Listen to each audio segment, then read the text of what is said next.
Prepárense que hoy estamos de manteles largos porque traemos un episodio con una mujer que sabe de negocios, finanzas y chismes, pero de los buenos, de los que sí importan. Hoy está con nosotros Macarena Riva, Maca Riva, creadora de uno de los medios digitales más interesantes del momento, Chismecito Corporativo. Pero no te confundas, aquí no hablamos de farándula, hablamos de las historias que realmente mueven al mundo de los negocios, las empresas que hacen temblar los mercados y las decisiones que están moldeando el futuro económico. En este episodio nos fuimos desde su increíble historia personal, de cómo pasó de ser química a convertirse en referente de la inteligencia de negocios, hasta temas súper picantes como ¿por qué las empresas mexicanas no crecen al ritmo de las extranjeras? ¿Cómo influye la inteligencia artificial en la nueva era de los negocios? ¿Y por qué Corea del Sur podría desaparecer en 3 generaciones? Claro, y también nos metimos en temas de finanzas personales, inversiones y hasta hablamos de la gran pregunta de la vida.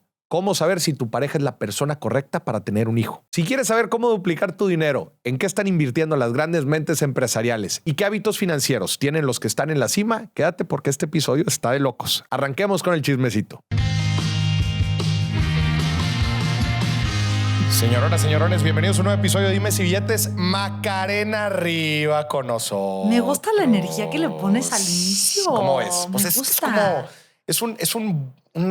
para mí es como empezar con el pie derecho, ¿no? Estoy de acuerdo. Le metes energía. Me gusta la energía. Y a ver, tú también tienes una energía muy chingona. Sí, ya tengo menos que antes. Pero sí te diría que tengo mucha energía. Mi mamá dice que compenso lo distraída que soy, lo desordenada con la cantidad de energía. Me dice, es que te da tiempo de hacer cosas porque tienes tanta energía, pero vives en Júpiter. Pero sí. Bueno, también acabas de tener un hijo. Sí, un bebito. Un precioso. mes. Sí, tiene un mes. Es una belleza. Está gordito así, delicioso. La neta te lo digo, gracias por hacerte el tiempo No, de venir gracias por aquí invitarme, al estoy podcast. feliz. Habíamos platicado Sí. en un evento hace unos meses y quedamos en grabar, pero qué bueno que por fin, Feliz que de la por vida. fin ya se hizo. Y qué bonito platicar con alguien que está en la industria, en el medio, Sí. Host de Chismecito Corporativo. Me encanta cómo redactan todas las historias, el contexto de las empresas, de los chismecitos. Qué chingón.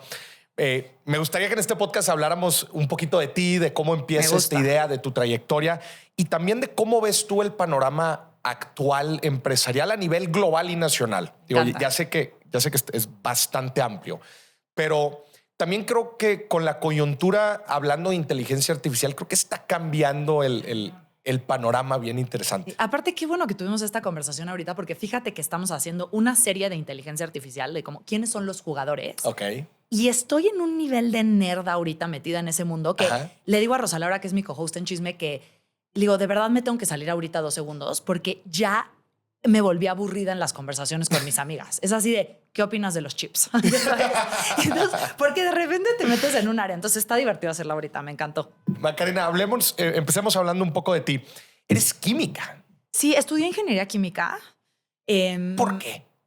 Mira, no sé. O sea, ahorita lo pienso y digo, estaba muy perdida. En mi casa todos, bueno, en general en mi familia todos son ingenieros. Mi mamá es artista, mi papá es ingeniero y como todos mis tíos son ingenieros y según yo solo podía ser ingeniero. Entonces... Yo sentí una presión similar a eso. ¿Sí? Qué loco, ¿no? Qué raro. Es como, me imagino que también ha de pasar con los médicos, ¿no? Que, sí. Oye, papás son médicos y la madre, pues yo también, ¿no? Yo decía, si no te quieres morir de hambre, eres ingeniero. Entonces, oye, no me quiero morir de hambre, voy a ser ingeniera. Y empecé estudiando ingeniería industrial. No me gustó, pero siento que, y no sé si te pasó a ti, pero yo en los 20 tenía mucha presión del tiempo, como que sentía que el tiempo se me estaba acabando y que me tenía que mover rápido. Y dije, necesito escoger algo que ya tenga el mismo tronco común, pero que pues por lo menos me suene interesante, porque esto me está matando. Y entonces vi las opciones y dije, pues el laboratorio está padre, igual ingeniería química suena bien, chance, mi futuro es dedicarme como a algo más técnico, algo de investigación. Tal vez mi futuro está en el laboratorio. En ese momento lo pensé. Ahora. Y entonces me cambié a ingeniería química y amé estudiarlo. La gocé al 100%. No me acuerdo de nada. Hace poco alguien me dijo como, oye, ¿le podrías dar clases a mi hijo de ingeniería? Y yo, si quieres reprobar, o sea, porque no me acuerdo de nada. Pero la gocé estudiando y mi primera chamba sí fue en una petroquímica, en IDESA. Duré 15 días. 15 días. No era mi perfil. ¿Pero eran prácticas o era ya No, egresada? era ya chamba. De chamba. Y sí llegué y dije como, wow, me súper equivoqué. O sea, tenía que ir a Veracruz a medir temperaturas de un reactor y literalmente medía la temperatura y lo apuntaba en una hoja y yo como, wow, esto no es para mí. O sea, Me faltaba como más parte social, creativa. Entiendo que era becaria, pues a los becarios los pones a hacer cualquier cosa, pero veía a mis jefes y decía, no, esta chamba no es para mí. Y después de eso, lo que hice, la verdad que inteligente mis papás, mi papá me dijo, a ver, ¿quieres que te siente con un headhunter y que te explique qué hay? O sea, literal, pero a los 15 días renunciaste. Renuncié. Dije, no. O sea, esto no puede ser el futuro, ¿sabes? Loco. Y dale que ya estaba al final de la carrera, que tienes un par de materias. O sea, todavía no estaba desempleada. Sí. Podía decir, soy estudiante. O sea, todavía vivía así. Y mi papá me sentó con un headhunter y le dije como, ¿qué cosas existen en el mundo? Para mí. O sea, sí, estudié ingeniería química. Y me dijo, a ver, está farma, está como consumo, pero siento que igual te gustaría algo más en el tema financiero, que están contratando muchos ingenieros químicos. Existe fondos de capital privado, existe venture capital. Deberías de tener como que buscar chambas en todos esos sectores y en la entrevista te vas a dar cuenta. Y entonces fui a varias entrevistas, como más en tema químico, de consumo y en private equity. Y sí me llamó muchísimo la atención el tema de finanzas y private equity. ¿Y por qué estuvieran contratando químicos en la A ver, industria era un financiera? momento raro. No sé si te acuerdas que como que empezaba la reforma energética y creían ¿Qué año era? ¿Qué será? 2000... La reforma energética que fue 2010. 10, 12, por ahí. 10, 12, sí. Porque dale que yo me gradué de como 2012. Entonces empezaba este tema de que el futuro de las compañías privadas iba a ser. Entonces siento que por ahí empezó el gusano. Pero también es un tema que a los ingenieros químicos en general acaban siendo otras cosas y acaban siendo financieros porque tienes mucha estructura y, o sea, pues eres un becario, entonces te enseñan. Y ya. Entonces me empezó a llamar la atención. Es más, ahí tengo una historia muy chistosa que me acabo de acordar. Me fui a entrevistar para una empresa de cosméticos y llegué y era para como cuadrar lo que decía la etiqueta con lo que tenía el producto. O sea, era un trabajo súper técnico. Entonces tú en el laboratorio veías que tenía el producto y cuadrabas la etiqueta. Y en eso yo me empecé a vender así de que no, y yo soy súper organizada, y que aparte no es cierto. Y tal, y no sé qué, y tal. Y me dice, oye, ¿y por qué te interesa este trabajo? Y me le quedé viendo y le dije, la verdad, no me interesa tanto. Y fue un momento así de... Le dije, la verdad, siéndote muy honesta, no me interesa tanto, me gusta la compañía, pero pues hacer esta parte técnica no. Y fue cuando me di cuenta que hago aquí. O sea, ya oficialmente ya tuve una chamba, esto ya. Entonces me fui a Private Equity, trabajé en Nexus 4 años, que Nexus es un fondo de capital que en su momento, ya ahorita tienen muchas empresas, pero tenía Genoma Lab, Dorothy Gaynor, Zingara, era un fondo, o sea, es un fondo muy reconocido. Tuve súper buenos jefes que me tuvieron mucha paciencia porque yo no sabía nada y se sentaban conmigo y este es estos resultados, estos son los ingresos, este es el EBITDA. Me metían a las juntas para ver qué hacían las compañías y esa fue como mi primera chamba. Fundamentalmente para la gente que no entiende muy bien qué es el private equity, ustedes invertían en empresas y se metían a operar también. Sí. O sea, invertías en empresas medianas. Medianas. ¿Qué medianas eran? Mediana grande, dale, que vendieran unos 100, 150 millones de pesos al menos. De pesos al año. Al año se metían a operar y la idea era o sacarlas a bolsa o unirlas con otras empresas o venderlas a un competidor. En un plazo de 5 o 10 años. 5 o 10 años. O sea, más o menos ese es como que el food. Hay fondos que se meten más a operar, hay fondos que se meten menos. Nexus, yo diría intermedio. O sea, sí entendíamos muy a fondo lo que sucedía en la empresa. ¿Y los fondos, el capital que utilizaba Nexus para invertir en estas empresas, de dónde venía? Eran el piso, o sea, otros inversionistas que le metían o también instituciones. Ya. Ajá. Oye, a ver, paréntesis. ¿Hubieras estudiado lo mismo química ahorita si te dicen, vuelves a tener 18 años? Digo, también ha cambiado demasiado el entorno.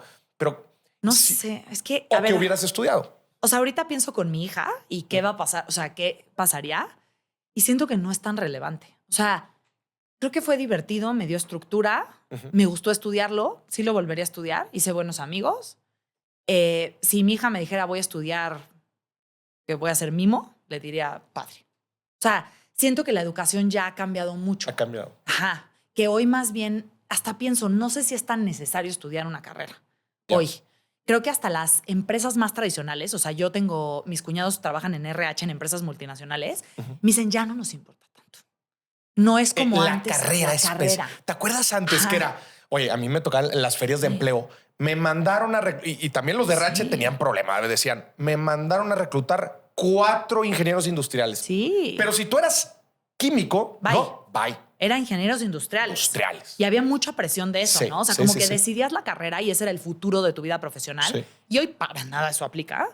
Entonces, sí siento que lo volvería a estudiar, pero no le daría tanta importancia. Y más bien, ¿sabes qué haría? Como que tendría más visión de igual meterme a trabajar en cosas random desde el principio. O sea, tal vez si conozco a alguien que tiene un restaurante, que me diera chamba en un restaurante. O sea, como que tendría más habilidades de la vida práctica. Yo, por ejemplo, empecé a trabajar hasta el final de la carrera y ya empecé a trabajar con esta mentalidad de yo me voy a dedicar a eso. O sea, lo que yo haría sería, tendría habilidades en muchos otros rubros que tanta... Siento que no es tan relevante. No sé, ¿tú qué opinas para ti? Fíjate que me han preguntado bastantes últimamente, Sí. como chavitas así que van empezando y me dicen, Moris, ¿qué estudio? ¿No? ¿Qué pregunta tan compleja hoy en Porque día? aparte te están preguntando en quién me convierto. Es que eso es lo que a mí me cuesta trabajo. Sí, Como, sí. ¿en qué me voy a convertir? Hijo, no sé. Oye, la otra vez me tocó una conferencia que se me acercaron unas chavitas. Fue en León, me acuerdo. Se me acercaron unas chavitas que por si están viendo este episodio les mando un saludo. Saludos a León. Oye, llegaron conmigo y me dijeron, eran 3. Moris, nos metimos a estudiar finanzas por ti. No sientes mucha presión. Pero por supuesto, o sea, como que ellas estaban no, me esperando muero. que yo de que sí, Es lo fregón. correcto. No sabes cómo me sentí en ese momento. No duermo a la chingada. A la madre, a ver, espérate. O sea, que a mí me guste explicarlas, dije, a la madre, pero tú tomaste una decisión, pues que de cierto punto trascendental en el largo plazo. Y dices, a la madre, o sea, pero sí agarraste exactamente lo que quería decir yo o interpretaste. No, me abrumó Aparte, demasiado. siento que tu caso, o sea, tu perfil en específico, que tú, o sea, además estás haciendo un doctorado, ¿no? Sí, Me estoy inventando eso. Sí. O sea, tienes un perfil muy académico y te gustó finanzas y a eso te dedicas. Eso no es lo común. O sea, Sí, claro. yo antes pensaba que eso era lo común y yo dije, estoy rota, literal. O sea, ya sabes. Y ahora me doy cuenta que no es lo común. O sea, qué raro que alguien encuentre su pasión como tú lo hiciste tan chico. O sea, para mí ese no fue el caso. Como cuando ves a los chavitos que desde los 13, 15 años quieren ser abogados o médicos. Dices, y la aprenden pues, y dices, wow, sí te gustó. O sea, yo te puedo decir que los momentos más oscuros de mi vida fue cuando yo como que me compré esta idea de que, aparte que me la compré relativamente rápido, pero dije, esta es la carrera correcta, finanzas en fondos de capital. Y dije, voy a hacer todo lo que hace una persona en esa carrera, que es, todo el mundo hace lo mismo, que es 4 años trabajas, te vas de maestría, regresas y te vuelves socio y te mueres, ¿no? Y literal, ya sabes. Y es que es muy marcado. Sí, es está muy marcado. Muy es una marcado. industria, siento que consultoría y fondos es una industria súper marcada. O sea, tú tienes tu vida preplaneada. Y cuando pasaron 4 años y neta, yo no me quería ir a estudiar la maestría y no me estaba gustando tanto, fue como, es que ya estoy súper grande, tenía 25, imagínate. Ahorita lo veo y digo, ay, no mames, qué pesada. Puede ser? Sí. Pero sentía mucha presión y decía, es que ya a estas alturas, ¿cómo me voy a dedicar a otra cosa? Entonces, a estas alturas, te lo a los juro, 25. hoy lo veo y digo, no. El otro día me pasó que una chavita que trabajaba conmigo me dijo, me quiero cambiar de carrera, pero es que ya a estas alturas, y le dije, no mames, tienes 23, o sea, rápate y vete a vivir a Haití 1 año, güey. No trasciende. O sea, de verdad que siento que el tiempo no es tan... O sea, nos faltan muchos años. Y es que tú lo dijiste también, ojalá. cuando estabas chica, también sentías ese acelere. Esa presión. Pero está bien interesante cómo ves la vida, las diferentes etapas. Sí. Y sí, a los 25 también puedes sentir ese rush. Y también porque lo agarramos de referencia de otras personas. Vemos a nuestros compañeros, a nuestros colegas y ya se fueron de maestría y te empieza la presión. O inclusive ya consiguió trabajo no sé dónde. Otros temas, ya se casó, ¿no? Ya tiene hijos y yo no. O sea, hoy veo el tiempo muy distinto. Pero bueno, ya me desvié como siempre. ¿Sabes? Cuando se acercan conmigo y me dicen, oye, ¿qué estudio? Y la fregada, como que he aprendido a ver lo que estudias como en estructuras mentales. Totalmente no sé de si acuerdo. te hace sentido eso. Me hace todo el sentido. O sea, eso es lo que una ingeniería te da, un cierto de estructura. Correcto. La verdad que la química es interesante. Entonces, para mí fue clave porque yo fui a una escuela, la verdad, mala, desde mi punto de vista. ¿Fuiste? Fui al Miraflores. Ok. Y se me hace que era una escuela con un sistema muy antiguo. Yo soy súper curiosa intelectualmente. O sea, a mí me encanta leer, investigar, me fascina y lo descubrí muy tarde. Siento que lo descubrí hasta la carrera. Y eso sí me dio la carrera, porque eran temas que me interesaban y la química te lleva mucho a que tú investigues solo, porque va avanzando muy rápido. Es un poco como la tecnología. Entonces tienes que meterte a investigar y siento que ese foco sí me lo prendió. Y ahí me empezó a gustar leer, me empezó a gustar investigar sola. Entonces ese foquito sí me lo prendió. Y la estructura mental. Pero fuera de eso, no sé, o sea... Que va también de la mano con esta estructura de majors y minors, ¿no? Que es mucho más común en Estados eso Unidos se me hace que más acá. inteligente. Que es decir, oye, a ver, eres química, física, industrial. La base, en realidad, la estructura mental es fundamentalmente la misma. Nada más con los detalles químicos, físicos, etcétera. Totalmente. Pero sí es muy diferente a alguien que estudia arquitectura, psicología, administración en general. Entonces, como que mi respuesta hacia la gente ha ido un poco por ese sentido. Me gusta. Decir, oye, también datos, si estudias datos o programación. Madre, la lógica ingenieril Ayuda de programación te ayuda a cualquier problema. Totalmente Entonces, de acuerdo. como que va un poco hacia allá. También es un poco complejo decirle a la gente, oye, estudia ingeniería y ya está, vas a estar del otro lado porque vas a poder solucionar problemas. También es complicado, ¿verdad? No, está cañón. A ver, ahorita acabo de terminar la biografía de Bill Gates que acaba de sacar. Y sí está cañón como, no, o sea, ese güey me obsesiona, ¿ok? O sea, estoy obsesionada con él. O sea, he visto todas las entrevistas de él, estoy obsesionada por cómo piensa. Pero lo que me doy cuenta es que dentro de todo lo que te compone en tu formación, la carrera es una parte chiquita. O sea, me atrevo a decir que es el 20%. Y hay otras estructuras que te van sumando para que tú al final tengas ese orden mental o encuentres tu pasión o encuentres la curiosidad intelectual. Entonces, sí creo, a ver, Bill Gates quería estudiar matemáticas y al final no era tan bueno en matemáticas y él era muy competitivo. Entonces dice, pero no existían ciencias de la computación. Entonces estudia como matemáticas aplicadas y sí le ayuda y sí tiene estructura. Pero al final él vivió un punto, que siento que yo estamos viviendo otra vez ese momento de la historia. Él vivió un momento donde lo que se iba a hacer no se enseñaba. Entonces, pues sí, las matemáticas aplicadas le dieron la estructura, pero al final todas las otras cosas que compusieron su formación fueron lo que le dieron las herramientas para que ese güey la aprendiera en el nivel, o sea, cambiara el mundo. Pero, ¿cuáles son estas otras variables? Tu casa, o sea, cómo se piensa en tu familia, cómo son tus hermanos, cómo es esa estructura, a qué estás expuesto, ¿no? Yo, por ejemplo, tengo la suerte de tener un papá que fue muy exitoso y entonces yo tuve acceso a mucha gente inteligente y a mucha gente exitosa. Y acceso me refiero a cualquier cosa, que el domingo fuiste a comer a casa de el headhunter que luego me dijo hacia dónde quieres llevar tu carrera. Hoy lo veo como un privilegio tan impresionante. O sea, le digo a mi esposo, es que está cañón que yo cuando tenía 20 años me senté con alguien que me dijo que había que llevar la carrera hacia algún lado, que abrió ese cuestionamiento. Nada más. No, mi esposo dice, yo agarré la primera chamba y la primera chamba era en finanzas y hoy me dedico a eso porque esa fue mi primera chamba. O sea, tal vez había otro camino, ¿no? Entonces, esas estructuras es lo que me refiero.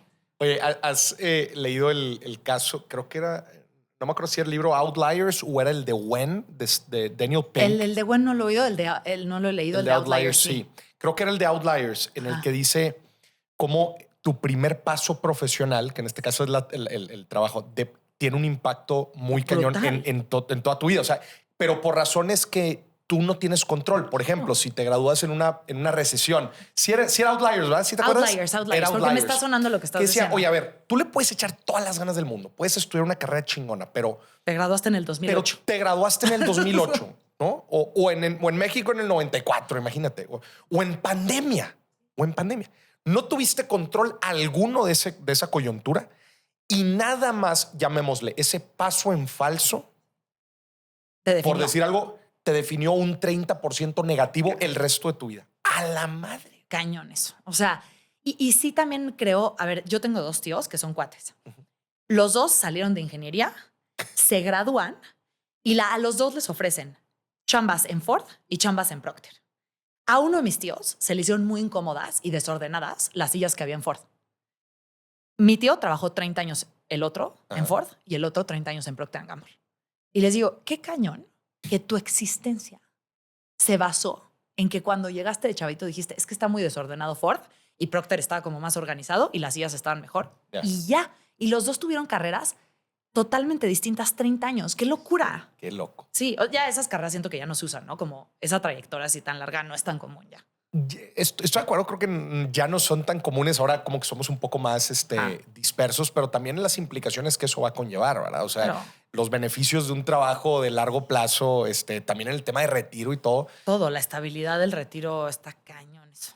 Oye, y entonces tú trabajaste en Private Equity. Trabajé en Private Equity, luego renuncié.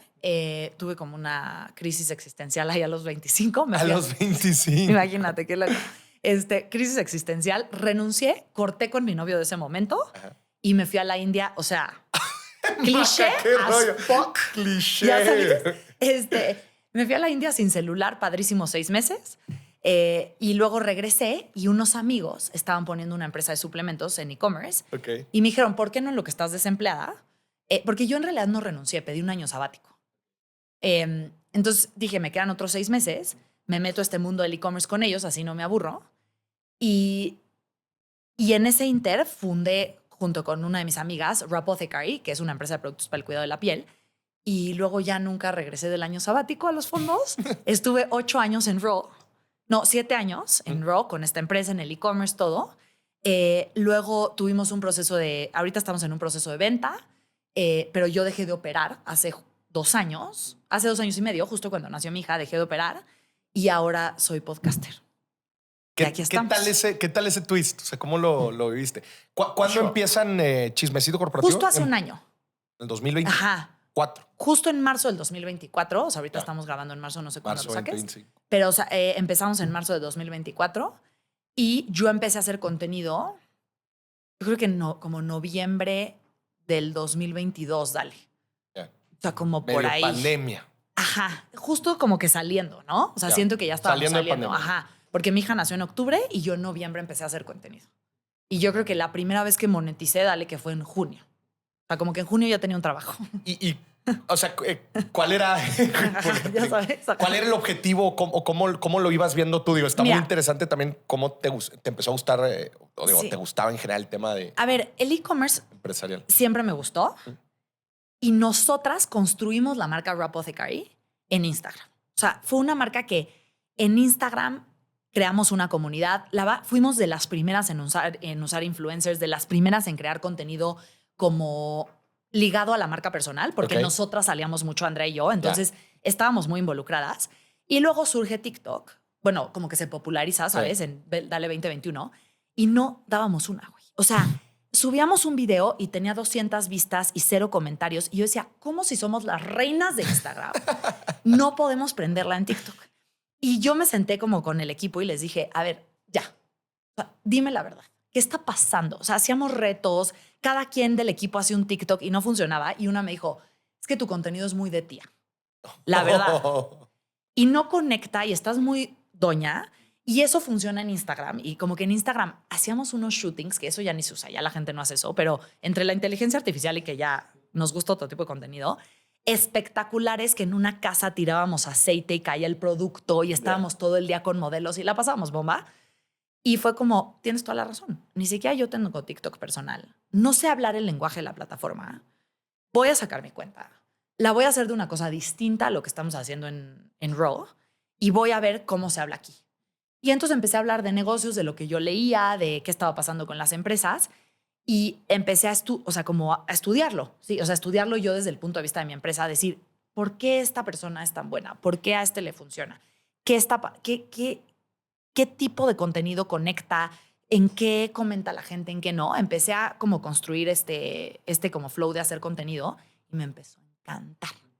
Y dije, chance hay algo aquí, porque yo ya sabía que ya me iba de la operación de Raw. Ya estábamos en ese proceso donde yo ya era más socia que empleada y quería hacer como que el full switch allá, ser socia y no empleada. Y dije, tal vez este es el futuro. Tal vez me convierto en creadora de contenido. Vamos a darle un tiempo. Estoy de maternity leave. Luego va a nacer mi hija, voy a tener 6 meses como de relajado. Y me di 6 meses. Dije, si en junio esto no es el futuro, ya me busco una chamba y ya dejo de estar haciendo estupidez. Y la verdad, jaló mucho. Fui agarrándole a lo que a mí me gustaba hacer y a lo que la gente le gustaba hacer. Y luego poca gente, la verdad que más yo hablo mucho. Y entonces decía, es que TikTok me limita y estas cosas hay que hablarlas 6 horas. Y entonces dije, podcast. Entonces de ahí surgió. Pero la verdad soy muy feliz, me encanta. Pero era algo que tú ya hacías, ¿no? O sea, Sí, era algo que investigabas, ya te hacía. gustaba leer. Mucho, mucho, mucho. O sea, siempre me ha gustado eso. No al nivel de profundidad que en el último año. O sea, sí, la verdad que ha cambiado mucho como... No sé, siento que... Hasta ¿sabes qué me pasa? A ver. Que ahora siento que tengo que empezar a leer novelas porque ya lo que era mi gusto, que era leer estos libros de empresas, ya es mi chamba, Ya. ¿sabes? Lo que antes hacías por hobby, porque lo disfrutabas, chamba. ya se volvió jale. Entonces, ahorita en la noche digo que tengo este libro, pero en realidad es chamba. Mejor leo cualquier cosa, no sé. Fíjate que a mí me pasó algo muy similar, como que por años yo leía de finanzas y economía. Leía y leía y leía. Hasta que hace como un año lo dejé disfrutar. Pero no me di cuenta de inmediato. O sea, Ya, me pasó lo mismo. está medio raro porque, ¿sabes cómo me di cuenta? Porque no los terminaba. Porque haz de cuenta, era mi mente diciendo, güey, ya. O sea, cámbiale tantito. Y entonces cuando me acuerdo, tuve como 3, 4 libros que los dejaba, ni siquiera llegaba a la mitad. Dije, a ver, Ya no me gusta, güey. ¿cuáles son los libros que sí terminé el año pasado? Y me di cuenta. Eran libros que no tenían, eran curiosidades de temas, por ejemplo, uno que se lo recomiendo muchísimo a la gente, Dopamine, The Molecule of More. Lo he visto. La gente lo tiene que leer. Es de los libros que más me ha volado la cabeza en los últimos 10 años sin problema. Porque empecé a entender muchas cosas de mí, que yo soy una persona muy, pero muy dopamínica. Y no entendía por qué yo actuaba de cierta manera o por qué reaccionaba. Y haz de cuenta que este libro, con un lenguaje, güey, súper chido, súper aterrizado, te explica cómo funciona la dopamina. ¿Por qué dices que eres una persona muy dopaminada? O sea, ¿a qué te refieres? Me cuesta Tranquilo. muchísimo estar tranquilo. Y haz de cuenta Me que siento llego a identificada. algo y haz de cuenta que pierde el placer automáticamente. Y el libro te explica que existen como estos dos tipos de químicos, el de la dopamina, que es el de querer algo más, y existe este otro químico, que son varios químicos, pero son el de la estabilidad, ¿no? Entonces, por ejemplo, buscar una pareja es dopamínico. Formar una familia es estabilidad. Es estabilidad. Ah, interesante. Ay, lo voy a apuntar. Querer crecer profesionalmente es dopamínico. Buscar como una estabilidad profesional es de estabilidad. Me gusta. Entonces, está bien interesante porque lees el libro y dices, a la madre, todo es químico. Y claro. tú y me mira, podrás decir mejor. Yo que estudié eso. Sí, o sea, entonces, bueno, en long story short, ese libro, digo, a la madre, cómo lo disfruté, padrísimo. Y luego también otro libro que era The Secret Life of Trees. ¿No lo has leído? Recomendado, gente, también 100%. ¿Sí? Es de un guardabosques que vivió en un bosque gigantesco en Alemania por 20, 30 años. Y el güey empezó a identificar cosas bien interesantes de cómo funcionan los árboles. Que los árboles están mucho más vivos de lo que la gente cree. Por ejemplo, cositas, se comunican. Los árboles sí hablan entre ellos. Ah, está bueno ese libro. No tienen voz. Pero, por ejemplo, hablan a través de vibraciones de las raíces. Vibran las raíces y de esa forma se están comunicando. Wow. Y otra forma en la que se comunican es a través del polen que liberan. De esa manera los diferentes... Cuando ves... Otra cosa que dicen es cuando ves un árbol solo, los árboles son colectivos. Cuando ves uno solo, pobrecito, se está tratando de comunicar, está solo. Un árbol debería estar en un bosque, en un ecosistema de bosque. No, pobres árboles de la CDMX. De la CDMX. Uno en cada banqueta y en el camellón, ya sabes. Pero en resumen, como que dije, estos libros sí los terminé y los otros no. Estoy de acuerdo. Eso me está pasando ahorita. Como que necesita un cambio de chip, ¿no? O sea, yo, por ejemplo, antes oigo muchos podcasts. Siento que todas las mamás consumimos una cantidad de audio impresionante. Oigo muchos podcasts y voy en el coche y normalmente los podcasts que yo escuchaba en el coche, en el tráfico, eran de negocios. Y ahora digo, ay, no, es que ahorita no quiero trabajar. Porque esta información como que tal vez sí tengo que echar una nota o tengo que ir poniendo 100% de atención. Entonces, no he encontrado como qué. ¿Y cómo has hecho este switch? O sea, no lo he encontrado. O sea, fíjate que justo ayer decía, me hacen falta podcasts de entretenimiento que me gusten mucho. No se me da tanto. O sea, he tratado como más de, a ver, algo más de humor o soy súper miedosa. Entonces ya es que se usan cañón los podcasts de miedo y de historias. Eso no lo puedo oír. No lo puedo oír. Crimen me está gustando. O sea, como que siento que el crimen me llama la atención, pero crimen gringo. Crimen latinoamericano, no. O sea, me hace llorar, me siento como muy cercana, ya sabes, te pone como, dices, no. Sí, como que dices, ay, esto es más lo Esto que no es. Sí, Ajá, se o siente. sea, como un güey en Omaha, me da Sí, igual. sí, sí. Entonces, siento que ando en esa búsqueda. Justo te digo que ayer le decía a mi esposo, es que no quiero ver la tele, pero sí abro mi compu para leer algo que para mí hubiera sido una distracción en ese momento, las noticias. Ahorita es que digo, es que estoy chambeando. Al final del día, sí, esa es mi chamba. ¿Dónde te alimentas de contenido? Tanto noticias, libros, Mira, podcast. como que tengo una selección muy curada. Ahorita estoy obsesionada con la Chávez. Neta, es la única que oigo las noticias de México. Ya. Los lunes pongo semanalmente con la Chávez. Lo pongo, estoy feliz. Podcast. White Paper, el podcast. YouTube, me gusta mucho YouTube. YouTube. White Paper es algo que sí, no lo leo diario, pero sí, la verdad, lo consumo mucho y me gusta agarrar esas noticias. El New York Times me fascina, me encanta cómo escriben. Y otro medio que se llama The Information, que es de paga, pero la verdad que tiene una profundidad de investigación. O sea, si quieres saber algo que está pasando en el mundo, pero lo quieres saber a profundidad, The Information está fuera de control. Muy cañón. Entonces, como que tengo mis fuentes que tengo pineadas y ahí me meto. ¿Libros? ¿Algún libro interesante? Fíjate que hace mucho no acababa uno y el de Bill Gates lo acabé. Ya, de la Sí, la biografía se llama Source Code. Acaba de salir y van a ser 3 partes. Ya, ahora. Tremendo, sí, muy bueno. I want to pick your brain en un tema bien interesante. El año pasado fui a China. Sí. Y me tocó vivir cosas muy, muy interesantes a nivel estructura. O sea, a nivel cómo entiendes la estructura de un país, cómo funciona una empresa inclusive. Contraponiéndolo obviamente con lo que estamos acostumbrados en Occidente en general. Y me gusta mucho esto porque tú, con todo lo que lees y todo lo que analizas de los corporativos globales, ¿verdad? Te quería preguntar si has encontrado cuáles son las mejores prácticas en general al momento de operar una gran organización llamada empresa, ¿verdad? No sé, yo de repente volteo a ver a las grandes corporaciones chinas, ¿verdad? En donde la planeación del gobierno muchas veces logra eficiencias bien interesantes. Impresionante. Cadenas de, no sé, a ver, aterrizándolo para la gente. El gobierno chino dice, pues en Shenzhen vamos a hacer no sé, televisores o computadoras, ¿verdad? Y aquí se van a poner las pilas, aquí se van a poner las pantallas, pero todo lo organiza el gobierno de alguna forma y eso hace que ellos puedan crear un producto de muy alta calidad. Que todo esté coordinado. Todo coordinado. Impresionante. Por un lado, ¿no? O sea, ese tema de la coordinación y planeación me vuela la cabeza de cómo lo hacen ellos. Otra cosa que se me hace bien interesante es en las empresas públicas chinas, la forma en que las organiza, públicas, pero también me refiero no solamente que cotizan en bolsa, sino también que el gobierno tiene una parte ahí. Como estos comités gubernamentales que ellos mismos inclusive fondean a las empresas y logran justo, mira, tú le vas a comprar el litio a esta otra empresa que está por acá, China. O sea, un nivel de coordinación bien interesante que rompe paradigmas con lo que nosotros normalmente estamos acostumbrados a pensar de una empresa pública, por ejemplo. Sí, claro. ¿No?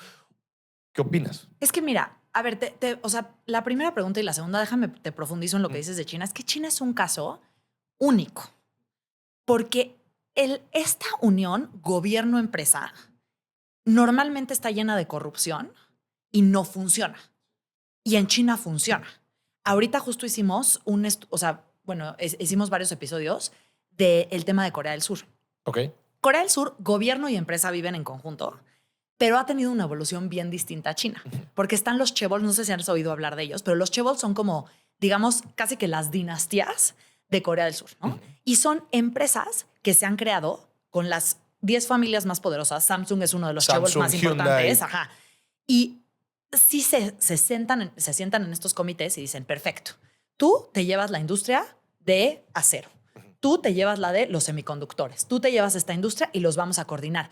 Pero hay mucha corrupción, hay poca transparencia y como que ese beneficio no penetra en el pueblo. Ok. Versus en China, mi perspectiva es que sí, no conozco tanto de China, no sé tú cómo lo viste, pero creo que tenemos tanta propaganda de China que es difícil como discernir, pero yo creo que lo están haciendo muy bien. Esa era otra cosa que te iba a decir, por eso te pregunté de dónde te informabas. Otra de las cosas que me voló la cabeza al momento de estar en China fue los sesgados que estamos ante los medios occidentales. De hecho, cuando nosotros estábamos allá, y esto lo he platicado varias veces, el New York Times saca una nota de nosotros cuando estábamos allá, de los creadores que fuimos a China. Ah, ¿cómo?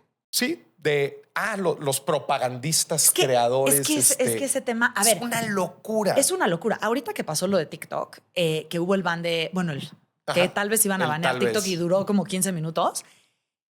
Ya ves, no sé qué tanto sepas de este contexto, pero la gente estaba en TikTok, bloquean TikTok en Estados Unidos y la gente se migra a RedNote, que es una aplicación china. Es un Instagram chino, digamos, RedNote, ¿no? Y entonces, ¿qué pasó? Que se abrió una comunicación entre la chaviza china y la chaviza en Estados Unidos. Ahora. Y empezaron a compartir cómo se vivía en sus distintas ciudades.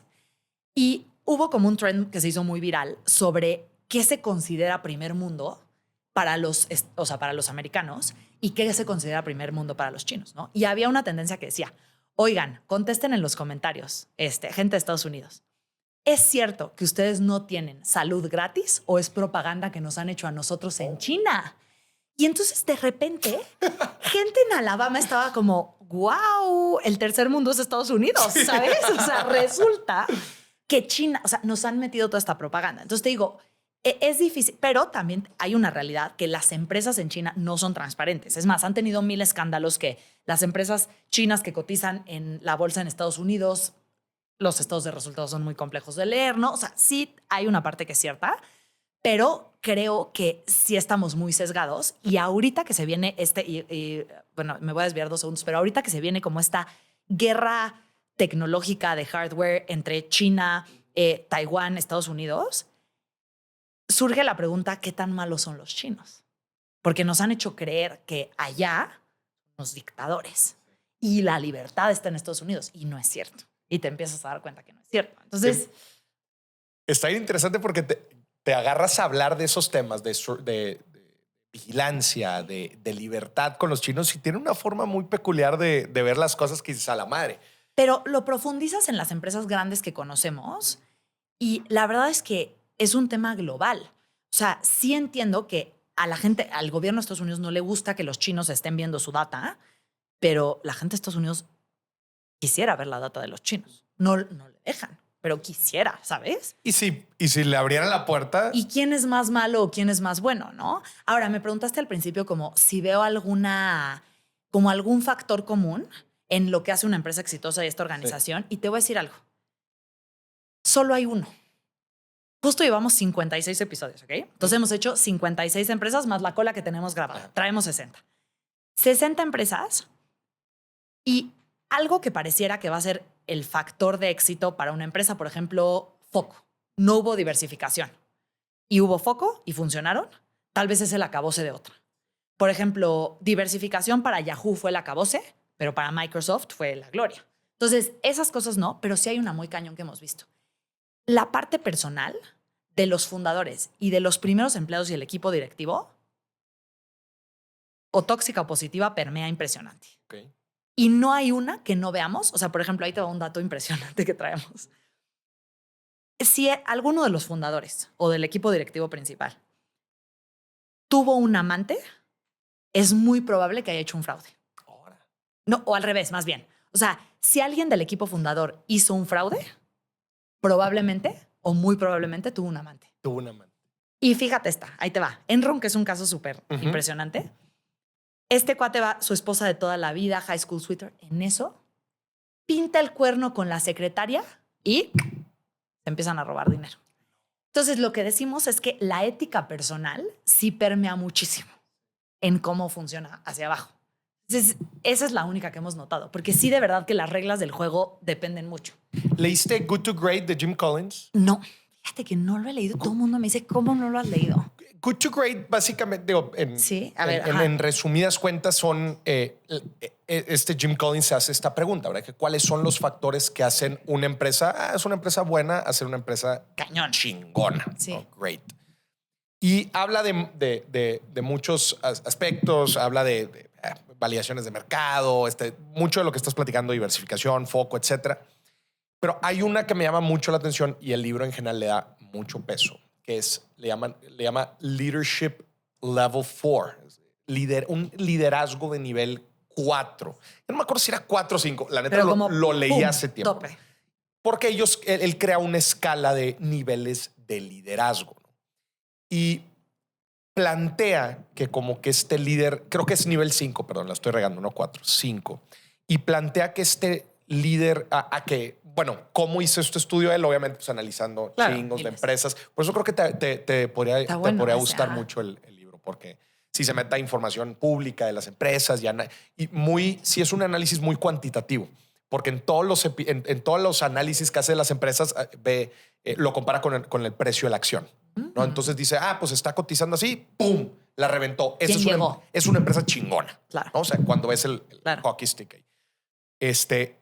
Y este liderazgo en nivel 5 puede ser una persona, ahí te lo plantea varios puntos de este líder, pero te dice, no es un líder egocéntrico, no es un líder tampoco muy público, ¿no? O sea, que le encanten los reflectores, sino más bien es un líder que sabe darle juego a su gente, que le pone digamos un Messi, ¿no? Que te pone la pelota para que pum, pero que tú metas el gol.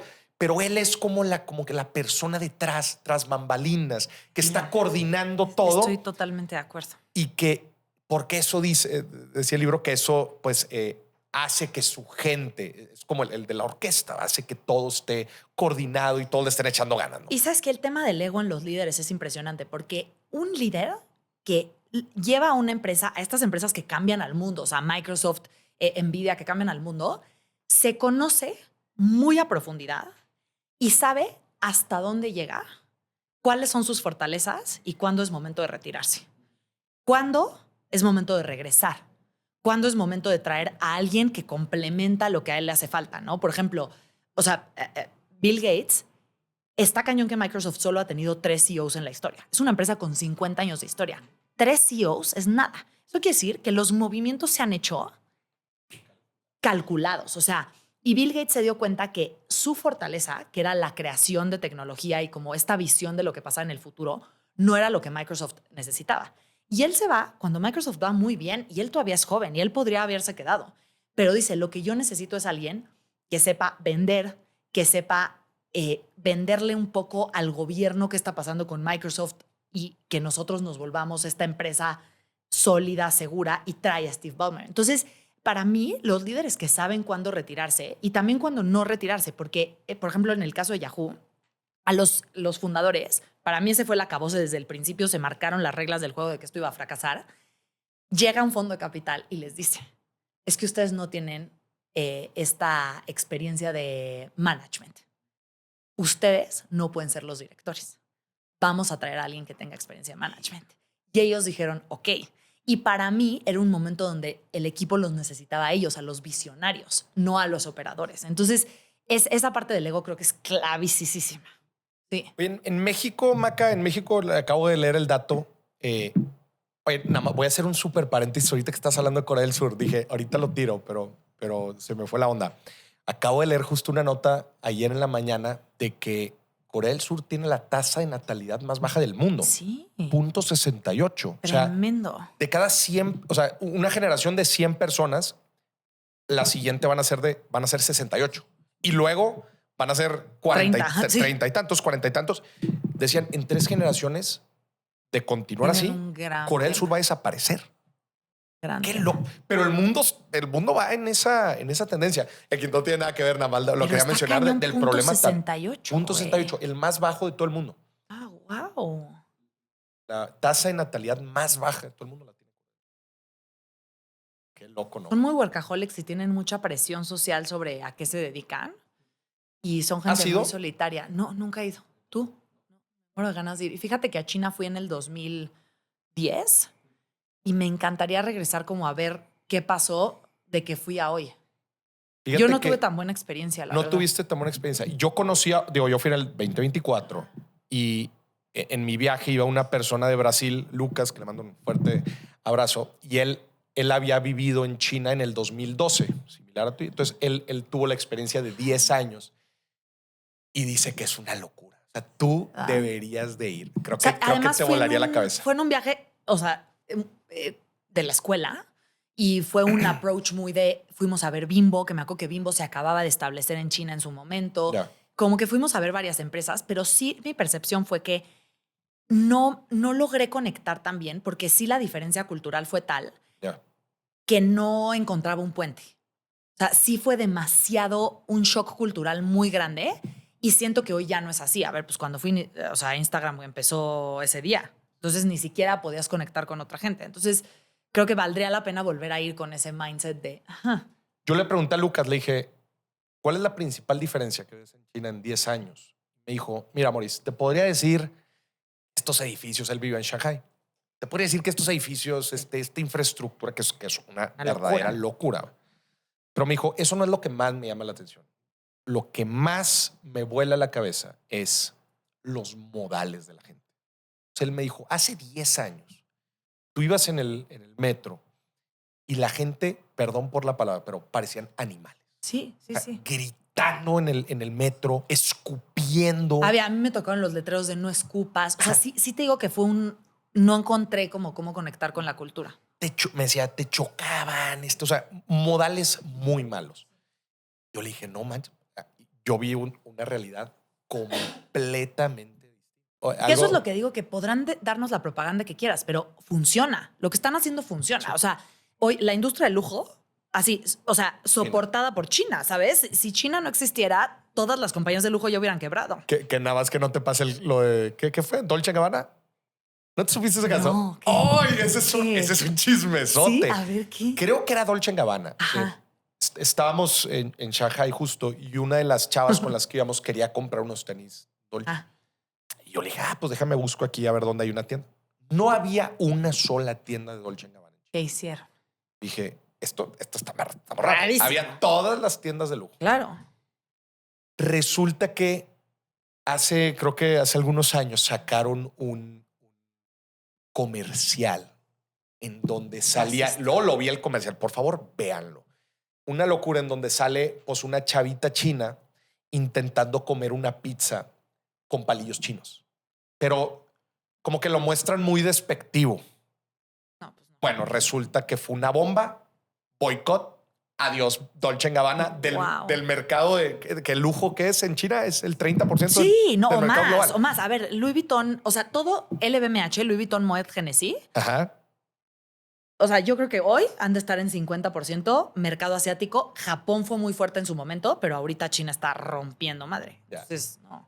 En el 2018, ya lo busqué aquí en internet, en el 2018 Dolce & Gabbana se vio envuelto en una gran controversia en China debido a una serie de videos publicados que fueron acusados de ser racistas y culturalmente insensibles. Véanlo, Wow. En verdad vean este video, está de locos. Qué mal move. Adiós Dolce & Gabbana de China Fíjate. por una... Oye, ves el video y dices, o sea, ¿quién O sea, es que, permitió este contenido? Sí, porque además, ¿por cuánta gente tuvo que pasar ese contenido?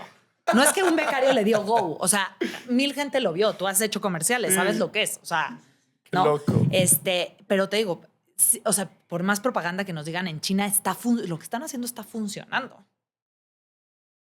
Entonces, Maca, a ver, ahora sí ya el tema que iba. Este fue un súper paréntesis de Corea del Sur, pero estaba leyendo que hay, creo que 5 millones de unidades económicas en México. 5 millones de empresas. El 80% son pequeñas y medianas empresas. Sí. Tú analizas grandes empresas, ¿no? Pero algo también que he aprendido de consultoría. Yo entonces empecé mi profesión en consultoría. Algo de lo que aprendes después de algunos años es que los fundamentos son los mismos de negocios, son clientes, son proveedores, son finanzas, procesos, etcétera. Me gustaría pero lo bonito de analizar grandes empresas es que analizas mejores prácticas. Las grandes empresas tienen presupuesto, las grandes empresas tienen sistemas. O sea, las grandes empresas, en pocas palabras, en teoría, hacen las cosas como se deben hacer. con presupuesto y con tiempo. ¿Qué diferencia una pequeña y mediana empresa que se la pasa muchas veces apagando fuegos, la neta, y con recursos limitados, etcétera? Me gustaría que todo el conocimiento que has adquirido de estas grandes empresas, estas mejores prácticas, nos ayudes a aterrizarlas un poco para la chavita, el chavito que tiene un negocio, que está empezando un negocio y decir, ¿cuáles son estas mejores prácticas que me pueden ayudar a mí en este proceso de ir creciendo una empresa de la forma correcta? Fíjate que nada más para terminar el contexto de la pregunta, cuando la gente egresa, ¿verdad? Y me dice, ay, Maurice, pues ando buscando trabajo y todo.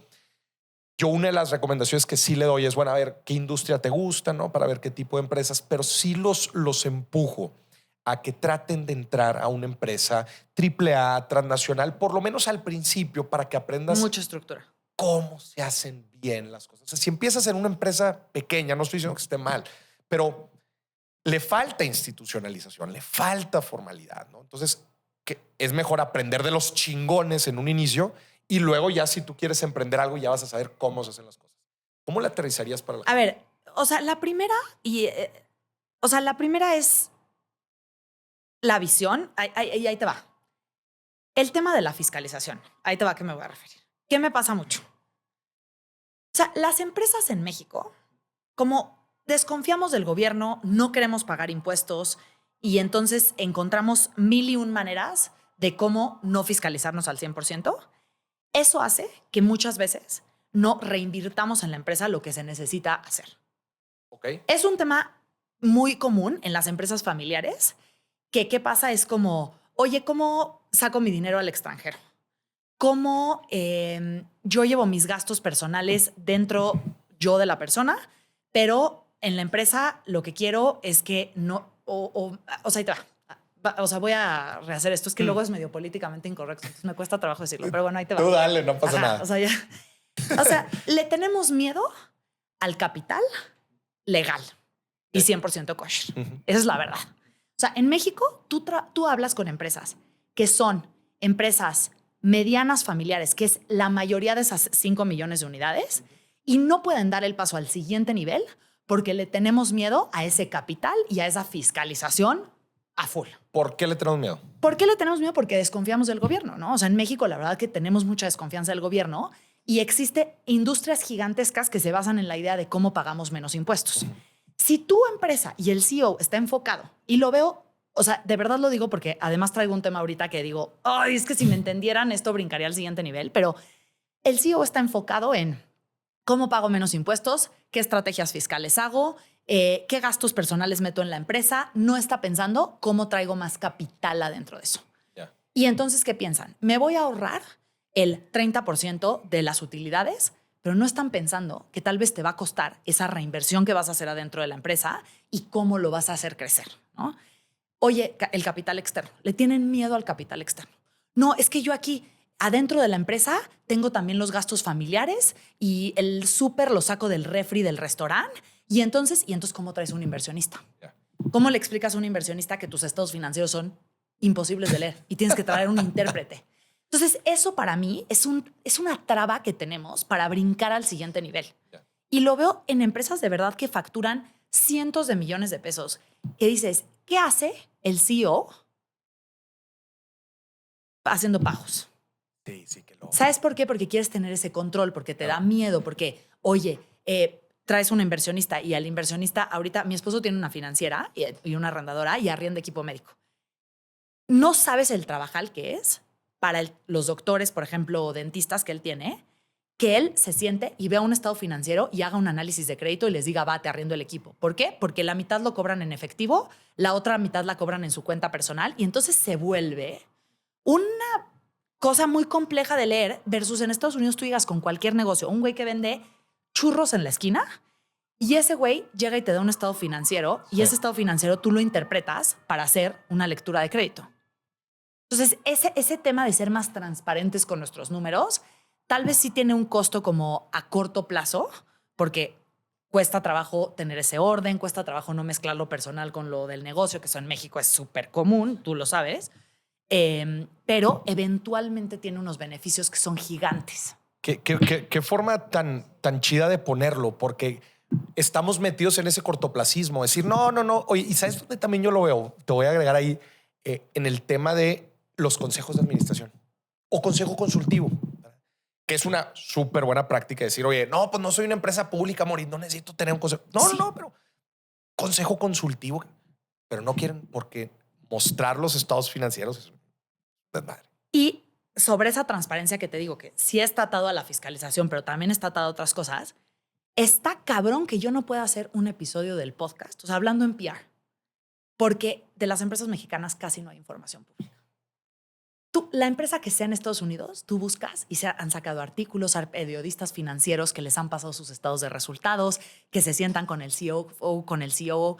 Yo me he sentado con empresas que lo están haciendo espectacular y les digo, esta historia la tienes que contar, pero para contarla tienes que abrirla, güey.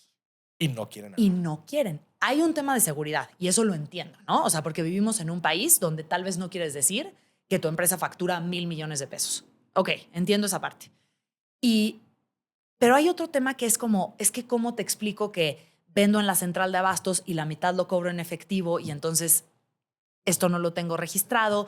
Y eso tiene unas consecuencias bien grandes en llegar a ese good to great que justo dices, ¿no? O sea, ese brinco, para mí la transparencia en todos los sentidos no existe y es mejor ser transparente. No pasa nada. O sea, yo, por ejemplo, te puedo decir que por ejemplo, mi esposo, ¿no? Que tiene una empresa que pues no es tanto yo como que este freelancer empresa. Mi esposo es súper transparente en todo lo que hace. Todo lo tiene registrado, lo publica, sus socios lo tienen.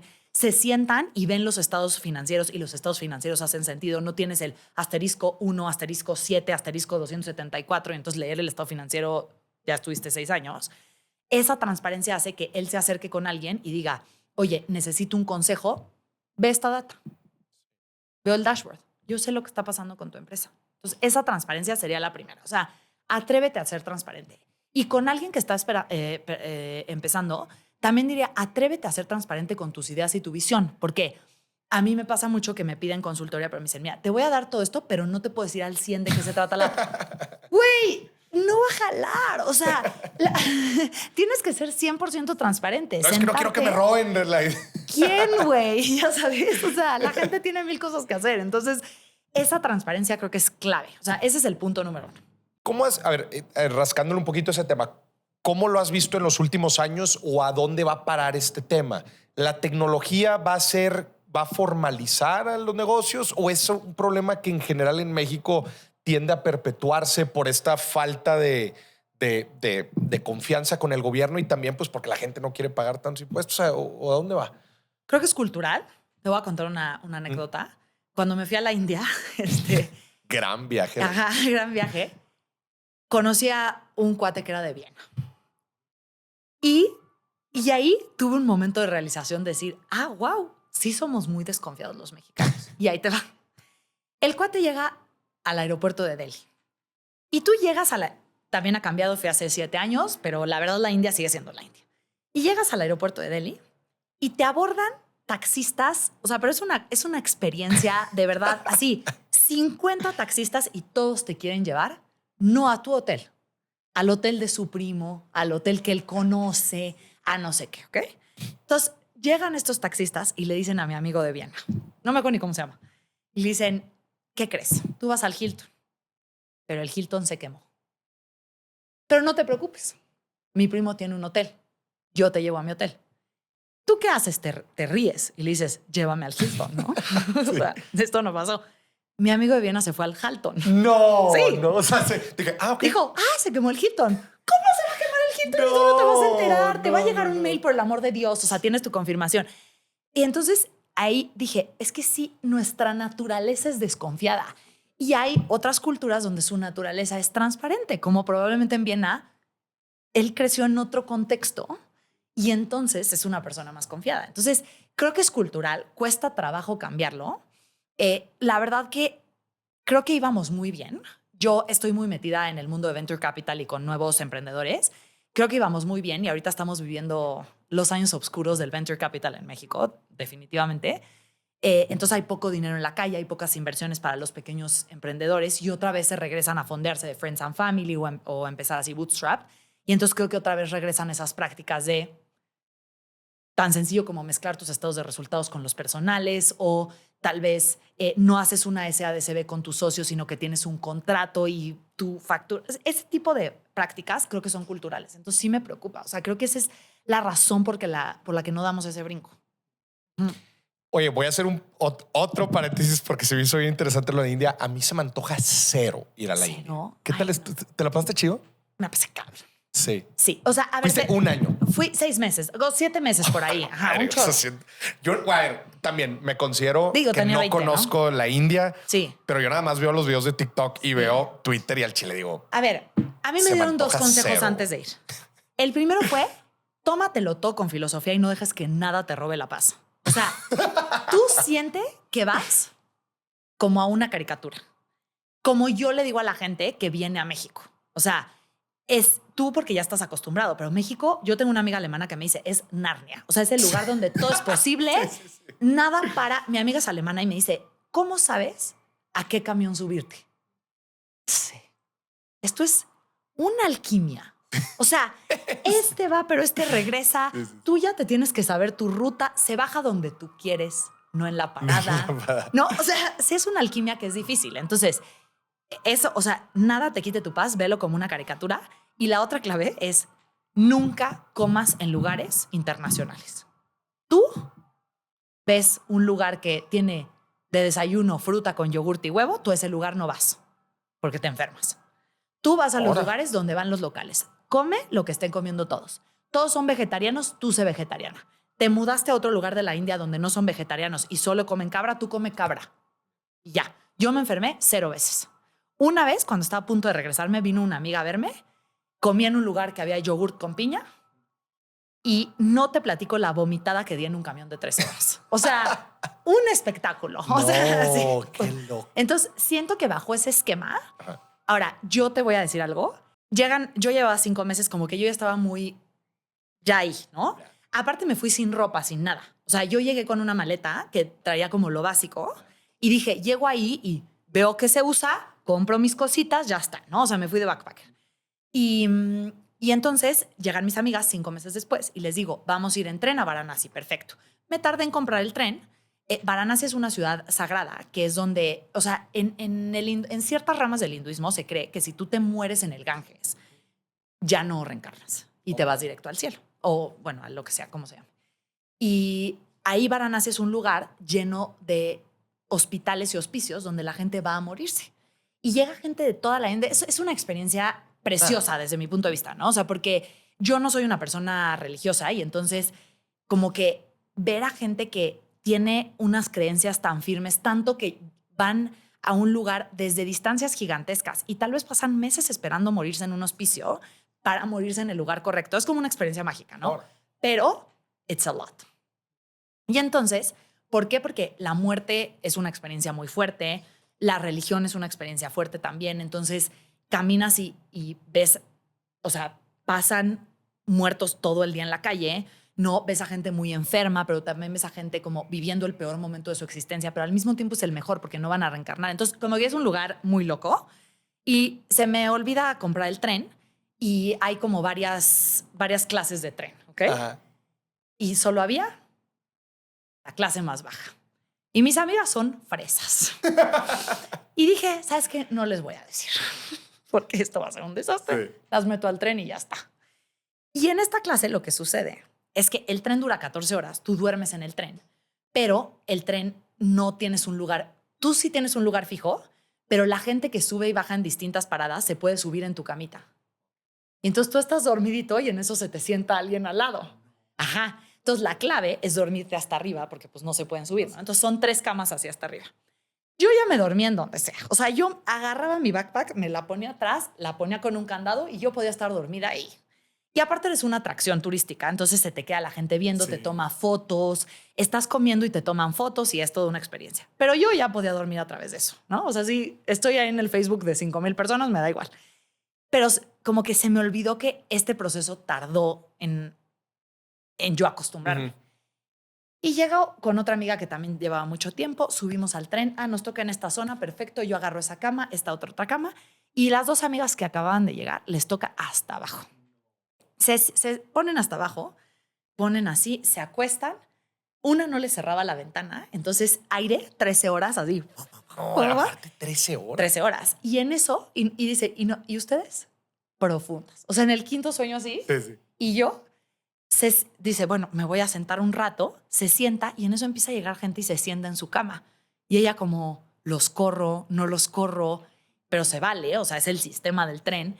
En eso, el punto es que acaba el viaje, llegamos a Varanasi, llegamos en la noche, que es un ritual donde toda la gente se sienta en el Ganges a rezar y acabaron y vi sus caras y era un agotamiento. No habían dormido. Así de, pero aparte emocional de lo que había sucedido. Y les dije, les di un baño profundo. O sea, es como si llegas a México de Viena y te meto a la Doctores. Y bye, ya sabes. Entonces fue como, te digo, si te lo tomas con filosofía, mis amigas dicen que la India fue el mejor viaje de sus vidas. No dicen que fue el peor, porque tenemos muchas anécdotas. O sea, nos reímos y nos reímos de cosas que nos sucedieron o que, por ejemplo, los trenes no se ordenan por orden. O sea, no está tren 1, 2 y 3 y 4, sino que está 1, 7, 6, 5. Entonces, cuando a ti te toca en el tren 5, no, es como el camión aquí. Tú como mexicano sabes a qué subirte, más o menos, pero no sabes por qué sabes. Ahí yo no sabía cómo sabían que el 7 iba después del 4 y tú vas uno por uno. 1, 7. Ajá. Entonces es una experiencia muy cool. Dátela. Ajá. ¿Y te fuiste a los 25? Sí, 25. Ah, sí. cuando tuviste en la esta crisis. Ajá. Oye, bueno, terminando ahí el paréntesis cultural. de India.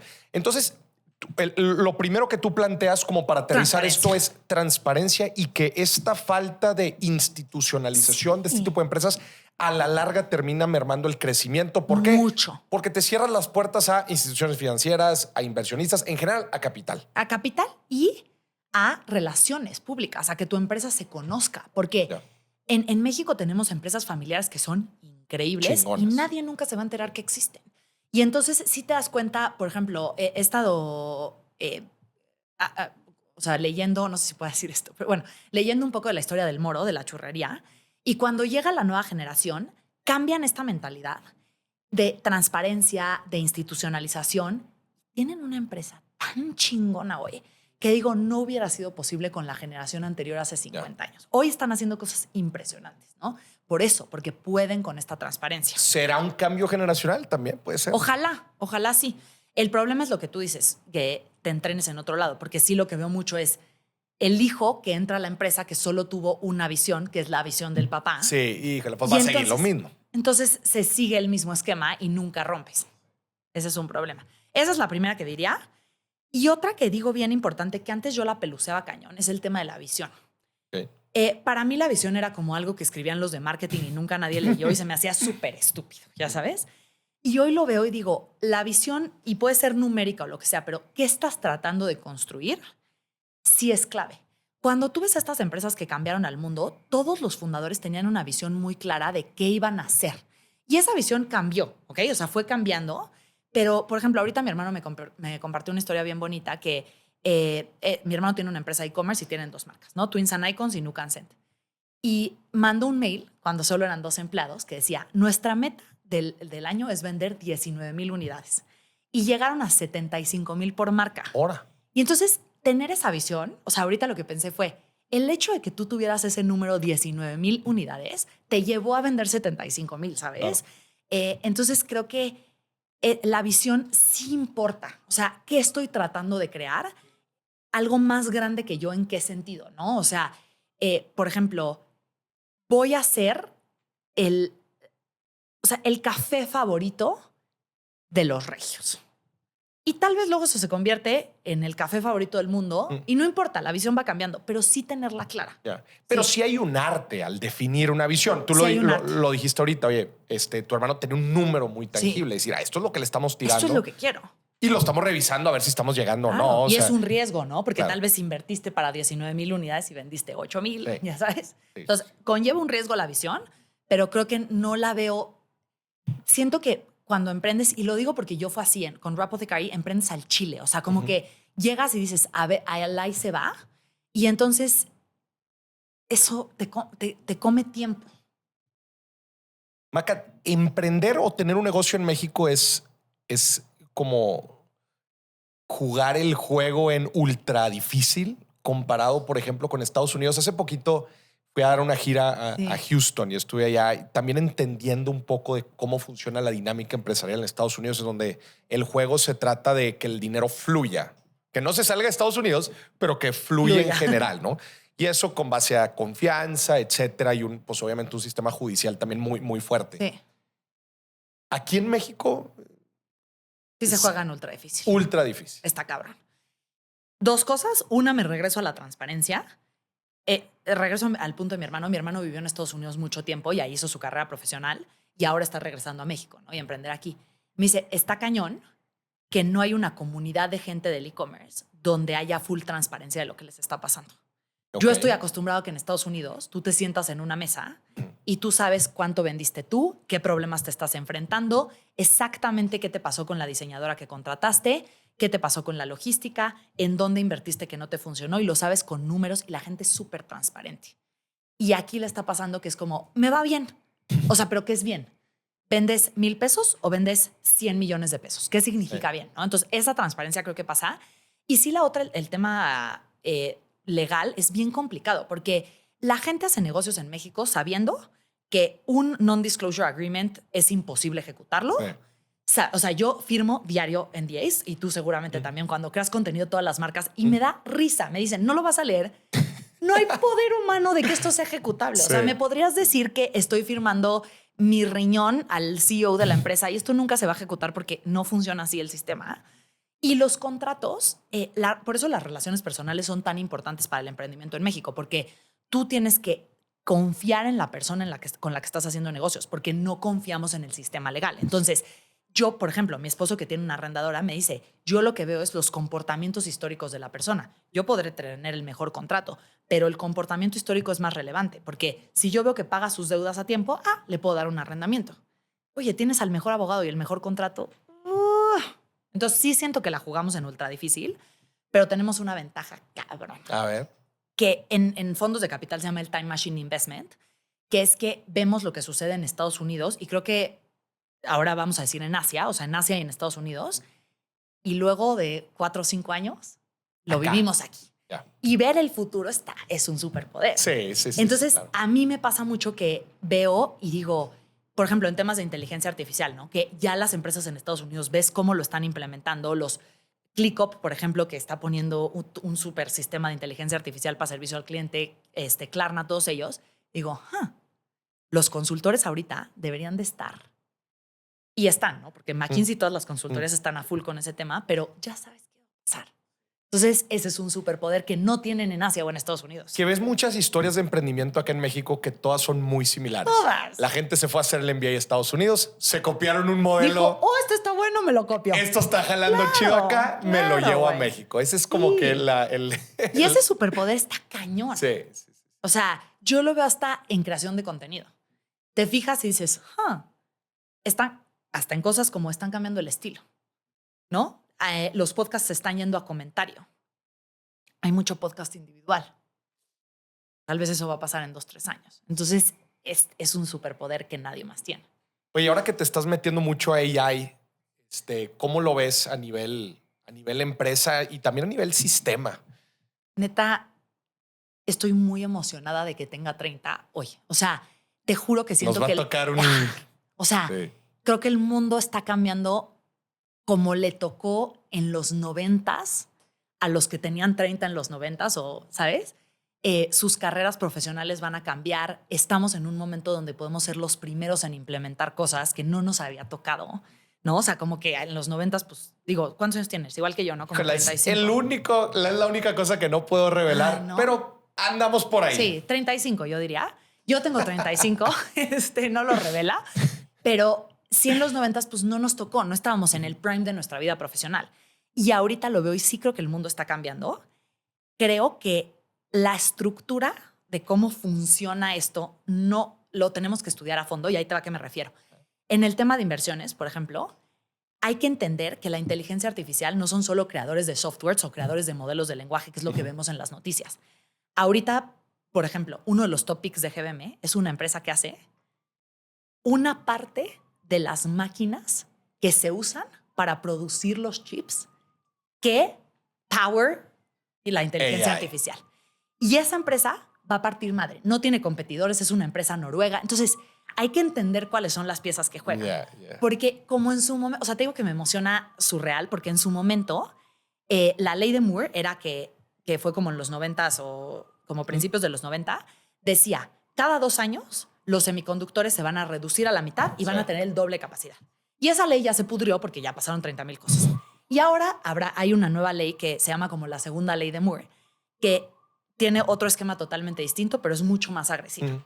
Y no nos había tocado eso a nosotros. A ver. Y la inteligencia artificial nos está diciendo, hay un fenómeno exponencial que está sucediendo donde esa empresa que hace esa partecita de la máquina, alcanzarla es imposible.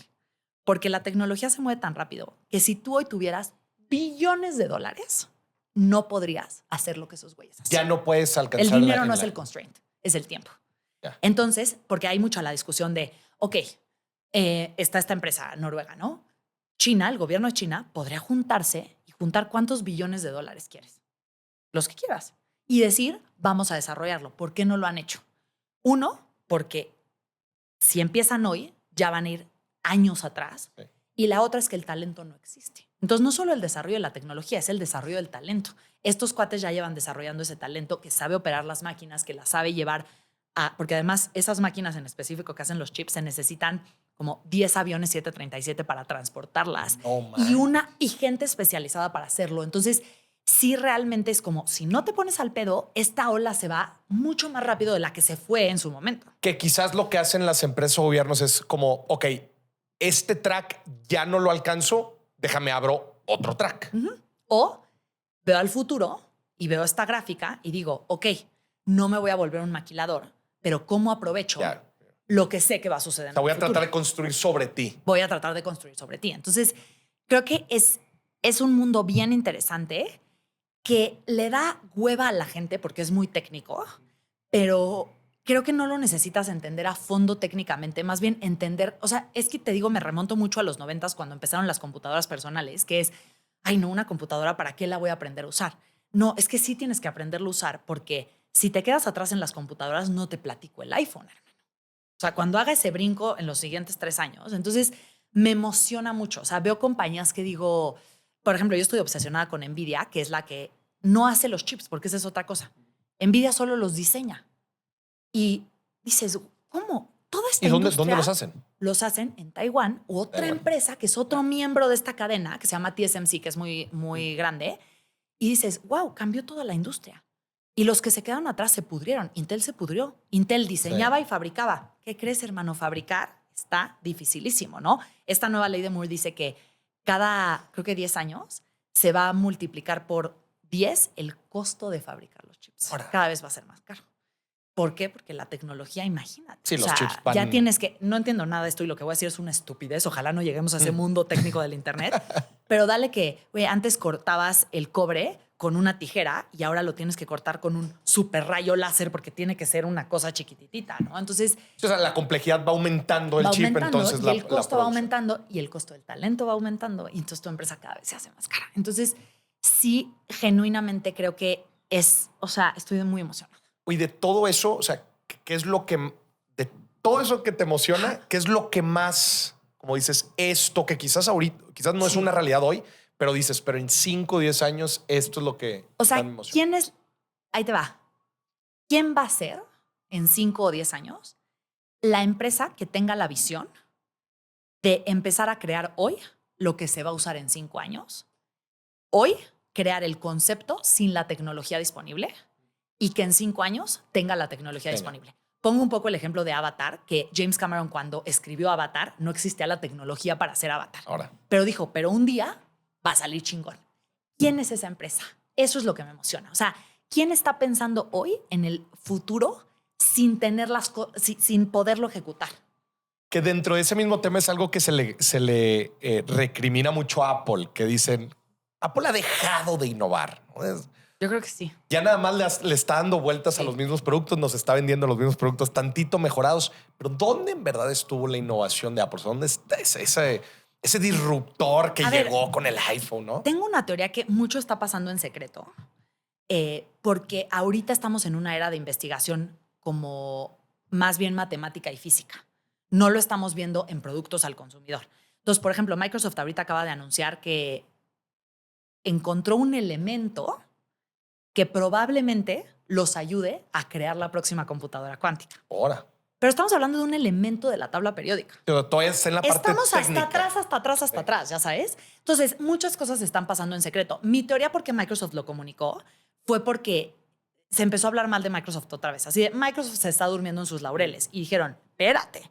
Tenemos un centro de investigación que acaba de encontrar un elemento que no es ni gas, ni líquido, ni sólido. Yo no tengo la capacidad mental para entender eso. O sea, te juro que hay cosas que leo que digo, loco! Wow, no soy lo suficientemente inteligente ni para entenderlo. No sé qué significa eso, literal. Pero creo que mucho está sucediendo en secreto. Entonces, habrá que ver, ¿no? Porque al final, te digo, me atrevo a decir que, y luego ya sabes cómo es la gente de YouTube, y la gente que da consejos de inversiones es así de, no, ¿no? O sea, le quieren pegar. Es que estamos viendo que esta empresa, nadie lo va a saber, lo vamos a saber en 5 años. O sea, unir los puntos atrás es relativamente sencillo, pero ¿quién va a ser? O sea, por ejemplo, Microsoft diseñó softwares para computadoras que no existían todavía. ¿Quién es ese? Eso está muy chingón. Qué loco. Sí. Y la eficiencia, porque creo que hablando de emprendedores o gente que está empezando, vamos a ser más eficientes. Entonces, con menos vamos a lograr hacer empresas más interesantes. Y no tienen que ser empresas de tecnología. Tal vez tu empresa de galletas, no mames lo eficiente que es si tienes 3 empleados y sacas galletas como un loco, ¿no? Fíjate que entrevisté al fundador de Tractian. Ok. ¿La tienes en el radar? No. Forbes sacó una lista en Estados Unidos de las 50 promesas de AI, de empresas. En las primeras está Nvidia, está OpenAI, etc. La única latinoamericana es Tractian.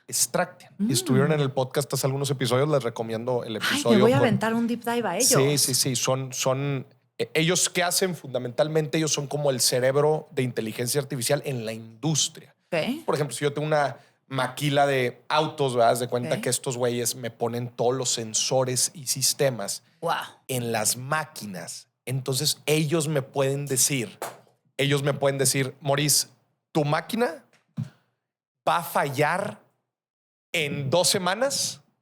Necesito que desde ahorita compres el repuesto, a la madre. Estos güeyes son la única empresa latinoamericana. Oye, parece comercial, pero es que en verdad el cotorreo estuvo muy, muy chido. Entonces, son la única empresa latinoamericana en esta lista de Forbes 50, de las 50 promesas de AI. Y otra vez, pues es el cerebro, el cerebro industrial. Es que te digo que eso es lo que me llama la atención, que estamos muy en el PR de el modelo del lenguaje, el cuate que hizo esto, el DeepSeek, el OpenAI. Pero la industria tradicional, o sea, en México, para mí, o sea, como te digo, este jugador internacional que vea qué sigue. Para mí en México, el jugador que logre ponerle punch de inteligencia artificial a las industrias tradicionales va a vomitar dinero. Ya me acordé por qué estaba platicando esto, porque justo estábamos debatiendo de cuándo veríamos el primer unicornio de un solo empleado. Qué loco, ¿no? Claro. ¿Cuánto le falta al mundo para que una sola persona conecte todos los sistemas que se necesitan conectar? Que pues tú vienes de e-commerce también, no es o sea, que todo se automatice en tal nivel. Todo se automatice y que llegues a una evaluación de $1,000 millones. No creo que tanto. Qué loco, ¿no? Qué loco, ¿no?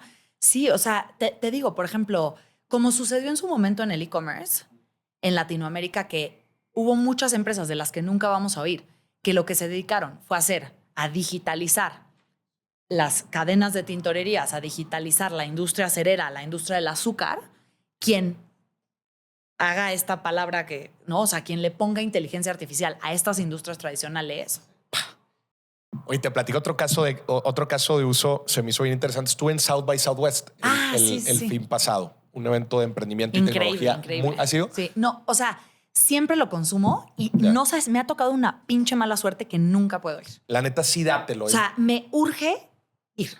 Cuando la gente dice, ay, Maurice, no, hombre, yo no quiero invertir en eventos, por ejemplo, dénselo. Y ese, obviamente, es el top. Hay que saber elegir los eventos. En tema de tecnología es de los más chingones, porque te abre la mente. O sea, regresas de ese tipo de eventos y se me ocurrieron 20,000 cosas. Y está la crema innata, la neta. Hay mucho emprendedor, mucho fondo de capital. O sea, pasan demasiadas cosas en Downtown Austin, que también es una escena preciosa, pero dio una pequeña conferencia, una chica que estaba encargada en Travel and Leisure, en la revista, en la parte de tecnología. Mix muy interesante. Y el tema era el impacto de la inteligencia artificial en los viajes, ¿no? Entonces, pues ahorita, ella decía, ¿dónde estamos ahorita? Lo típico, oye, chat, dame recomendaciones, un itinerario. Dame un itinerario y resérvame, ¿no? Me gustaron los hoteles, me gustaron los vuelos. Date a gente. Date. Eso es un poco reactivo. Está la inteligencia artificial reaccionando a una orden que nosotros le estamos dando. Y ella decía, ¿a dónde vamos? Y decía, ya no reactivo, sino proactivo. Es decir, la inteligencia artificial ya se metió a ver tu calendario. Ya vio que Maca está full por 3 meses sin parar. Ya se conectó con tu reloj y ya vio que tu presión ha estado aumentando.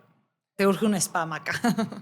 Oye, Maca, te acabo de reservar un fin de semana en esta playa que además que sé que te encanta.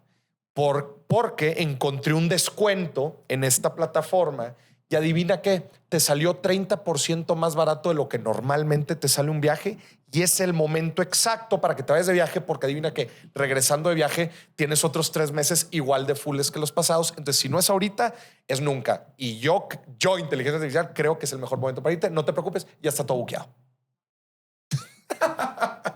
No. Proactivo. Eso es increíble. Proactivo. Leí tu reloj, leí tu estado de salud, tu estado anímico, leí tu calendario y dije, este es el mejor momento. Está impresionante. O sea, fíjate que vengo justo de un cafecito con un amigo que admiro mucho y él está él dice que está en la transición para pasar de director a dueño. Okay. O sea, como que quiere operar menos. Y me enseñó cómo han ido entrenando un chat para que sea como un poco su consultor en este proceso de director a dueño. Okay.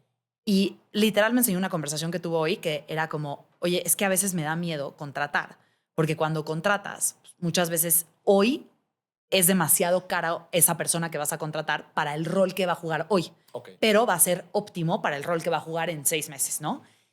Ayúdame con esto. Dice, y le contesta, es muy común tener este miedo. Pero mira, en tu organización, por la estructura que hemos hablado, estos 2 roles ya los tienes que contratar. Y la verdad es que necesitas escribir hoy el perfil del empleado. Y le recuerda escribir el perfil del empleado. Y dije, qué cañón. Es como tener un mentor que te va diciendo qué estás navegando dentro de tu negocio. Entonces, qué poderoso. O sea, ¿cuánto dinero te costaría eso? No, está impresionante. También es otro ejemplo que lo he platicado en varias veces en episodios. Creo que también fue una nota que leí en China que ya habían como implementado el primer CEO de inteligencia artificial. Pero es que si te pones a ver, dices, oye, pues no estamos tan lejos de eso. A ver, si tú a la cajita de inteligencia artificial le conectas estados financieros, le conectas estado de la industria, le conectas el organigrama con esquema de compensación, le conectas la estrategia, le conectas todo. Perfiles, y le picas, dime las siguientes 5 movidas que este negocio debería tomar. Pic. ¿Necesitas contratar? No, claro que lo podría hacer. Súper lo puedes hacer. O sea, si yo ahorita lo estoy usando le digo que de CEO de mi vida, porque tengo 2 hijos, una de 2 años y uno de 1 mes, y es difícil cuadrar sus horarios, neta, o sea, es toda una cosa. Y le escribí como, a ver, mi hija tiene 2 años, hace esto, mi hijo hace esto, estos son sus horarios, no sé qué actividades puedo hacer con mi hija y a qué horarios y qué. Entonces, como todos los miércoles de 4 a 6 puedes ir con tu hija a hacer estas actividades, en el jardín pueden hacer esto, pueden ir. Y entonces yo ya digo, claro, sí, es que todos los miércoles es cuando siempre duerme la siesta, o sea, hay patrones que va reconociendo. Entonces está muy loco. O sea, yo te juro que sí, o sea, es una emoción. No me siento tan estúpida. O sea, ahorita justo estoy tomando un curso de cómo usar la inteligencia artificial en tu día a día, porque digo, es que, ok, una cosa es que a mí me gusta meterme al chisme y ver en qué están las empresas, pero me siento muy estúpida yo en lo personal usándolo. Y es un poco lo que pasa con todo, ¿no? O sea, la inteligencia artificial va a permear en nuestras vidas y no solo es ver qué empresas están jugando, es cómo juegan contra ti, ¿no? O sea, cómo aprendes a usar la PC antes de que todo el mundo tenga una PC en su escritorio. Ahorita que mencionaste de tus hijos, antes de empezar el episodio, dijiste algo bien interesante que me gustaría que quedara en el podcast. Que quedara marcado en la historia. Que quedara marcado en el podcast, porque me dices que llevas 8 años de conocer a tu esposo. Ya tienes dos hijos, una hija y un hijo. Y un chamaquín. Y nos platicaste cómo saber si la pareja es la persona correcta. Que les decía que alguna vez alguien me dijo que si a ti te dijeran, ok, si uno de tus hijos fuera exactamente igual a tu esposo, tuviera la misma personalidad, las mismas características, y tú no estuvieras cómodo con eso, no te cases, hermano. O sea, si va a ser exactamente igual, va a tener las mismas mañas, los mismos defectos, el mismo coeficiente intelectual, ¿tú vas a estar feliz? ¿No? Ahí están tus red flags. Oye, no, es que no me gusta que sea súper desordenado. Ahí está tu red flag. Ya sabes por qué te vas a divorciar. Ahí está la respuesta. Es un cambio de perspectiva bien interesante porque lo ves en tu pareja y dices, ay, bueno, es mi pareja. No, pero ahora velo como tu hijo. Sí, porque además los hijos son el compromiso más permanente que existe con esa persona. O sea, no importa que te divorcies, no importa que esa persona se desaparezca y se vaya a vivir a Vietnam, tú vas a tener una conexión de por vida con la persona con la que tuviste un hijo. Entonces, más te vale que veas las características que te gustan. O sea, te vuelves a replantear de que sí es... Oye, es como volverse a casar, ¿verdad? Es como... Te vuelves a casar cuando decides tener un hijo con la persona. Totalmente. Y es como mucho me preguntan de las decisiones financieras y digo, creo que la decisión financiera más importante es la pareja que escoges, sí. ¿No? Y tal vez no lo piensas tanto. Dices, bueno, tiene estas características. Tal vez yo no gasto mucho y esta persona es muy gastadora o es muy shopaholic. Piensa, porque esa es una decisión bien relevante. Sí. Tus hijos, más esa decisión, es como, no hay nada más relevante que vas a hacer en tu vida. Mi hija es igualita a mi esposo. Y te decía, me encanta. Porque digo, es que qué chiste, cómo la veo y es muy segura de sí misma, pero muy introvertida. Entonces, ella igual en la fiesta está viendo unos niños y se aburre y se sigue para otro lado y no le encanta estar como tan engentada. Y yo digo, claro, así es mi esposo y me gusta. O sea, no digo, ay, Dios mío santo. Ya. O sea, tu esposo pasó esa prueba. Sí, totalmente. Oye, Maca, para la parte final del episodio hablemos de tus finanzas personales. ¿En qué te gusta invertir? Mira, la verdad es que estoy justo en un cambio personal porque siempre mi inversión ha sido mi empresa, mi negocio, ¿no? Y sabes que como en esta división de capital de alto riesgo, capital de mediano riesgo, de bajo riesgo, pues, yo siempre he sido un 90% alto riesgo porque siempre mi inversión ha estado en mis negocios, ¿no? Y eso es de alto riesgo. Qué chivo que lo ves así. Muchos empresarios no lo ven así. Sí, tal vez un empresario, pero cuando estás emprendiendo el riesgo es alto, sí. ¿Sabes? O sea, yo siempre decía, oye, a mí me preguntaban mucho, ¿por qué no inviertes en acciones de empresas que tú conoces? Y digo, pues es que yo estoy en el límite del colapso financiero. O sea, el 90% de mi capital está en este negocio, sí. ¿Sabes? Y puede quebrar y me ha pasado muchas veces. Entonces, ahorita estoy en un cambio donde ya no vivo con esos emprendimientos tan riesgosos y me estoy empezando a informar de cómo hago la migración ahora a ser una inversionista que no tiene un negocio de alto riesgo y quiere invertir más en alto riesgo. Entonces, creo que soy súper conservadora. O sea, mi perfil es muy conservador. Me he dado cuenta que las mujeres somos muy conservadoras. No invierto para nada en empresas individuales, en acciones individuales. Siempre me asesoro, soy muy miedosa y me gusta tener a alguien que echarle la culpa. Totalmente, ¿eh? O sea, eso está cañón. Sí. Lo he notado como que los hombres son más arriesgados y a mí me gusta como, pues... Estadísticamente... Tú me estás haciendo este portafolio asesor y me estás diciendo que debería de tener 30% de alto riesgo y nos vamos a ir por un ETF de inteligencia artificial que está mezclado. Muy tu culpa, ¿no? Me informo, pero muy tu culpa. Entonces estoy en esa transición, me gusta, pero te voy a decir que lo pensé mucho y dije, ok, es hora de convertirme en una persona que invierte a través de un asesor. Y tengo un portafolio. Y ese portafolio está que en CETES, que en acciones, que en ETFs. Y dije, no, porque mi naturaleza sí es arriesgada. Entonces voy a dejar un 20% de lo que ahorré en alto riesgo, pero no mío. Quiero buscar emprendedores que estén haciendo algo y decir, ¿estás poniendo una panadería? ¿Necesitas un socio? Yo no me voy a involucrar, pero ahí te va este dinero. Entonces, quiero hacer esa búsqueda, pero se me hace complicado. Ya. Sí. Pero estas inversiones pasivas, las del fondo, ¿qué porcentaje de tu patrimonio son? 70%, ahorita. Y el otro 30%, o sea, una parte es este venture capital. Sí, exacto. Sí, diríamos que ahorita ese 30 sigue en Ya. lo que tengo en mis negocios, pero eventualmente va a ser ese micro VC. Pero 70%. La verdad es que, ¿sabes algo? No tengo nada de propiedades. Era lo que te iba a preguntar. Real Ajá. estate, ¿nada? Real estate, nada. No sé si, y he tenido esta discusión mucho con mi esposo, que no sé si es este pensamiento muy millennial que tengo, que me cuesta trabajo atarme a las cosas físicas. Ujú. Me gusta mucho el dinero en efectivo, o sea, me gusta ver el dinero en la cuenta, me cuesta trabajo. Ahorita, por ejemplo, tenemos, o sea, un departamento mi esposo y yo, y lo estamos vendiendo porque le digo, es que ya no hay que tener nada aquí, porque Ok. a mí no me gusta vivir en la Ciudad de México, ya te había contado lo eso. digo.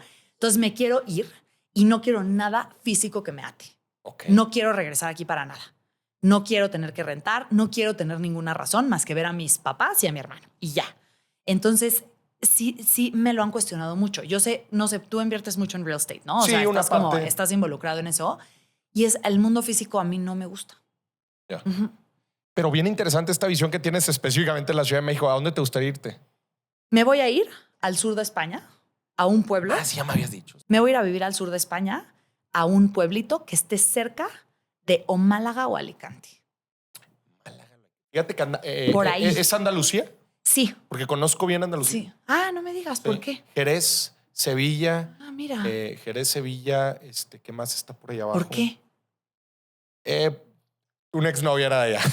Uy, uy, uy, uy, uy. O sea, a ver, tampoco lo conozco muy bien, pero me tocó Claro. vivir. Me tocó vivir el sur de España, que es muy diferente al norte de España. Muy diferente. Muy O sea, y llegamos a esta conclusión, no fue fácil, ¿ok? Ahí te va. Yo llevo convenciendo a mi esposo 8 años que este no es el lugar correcto para vivir. ¿Ciudad de México en específico o México en general? A ver, Ciudad de México en específico, pero la verdad es que es difícil encontrar en México un lugar chico en el mar que sea súper seguro. El tema de seguridad es difícil. Ese es tu filtro. Ese es mi filtro. Playa segura. Playa segura en el mar.